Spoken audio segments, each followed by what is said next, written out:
Για να δούμε την εξέλιξη της καλλιέργειας και από άποψη ποσότητας που έχει παραχθεί, αλλά και από την άποψη των θρεπτικών της χαρακτηριστικών, πρέπει να πάρουμε κάποια δείγματα. Τα δείγματα αυτά βέβαια είναι μικρά σχετικά για να μην το χαλάσουμε το χωράφι, αλλά από την άλλη μεριά πρέπει να είναι αντιπροσωπευτικά. Χρησιμοποιούμε ένα πλαίσιο συγκεκριμένων διαστάσεων, έτσι ώστε να ξέρουμε το δείγμα μας από πόση επιφάνεια έχει πάρθει,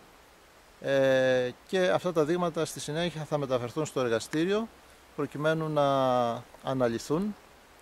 και χλωριδικά, δηλαδή να δούμε από άποψη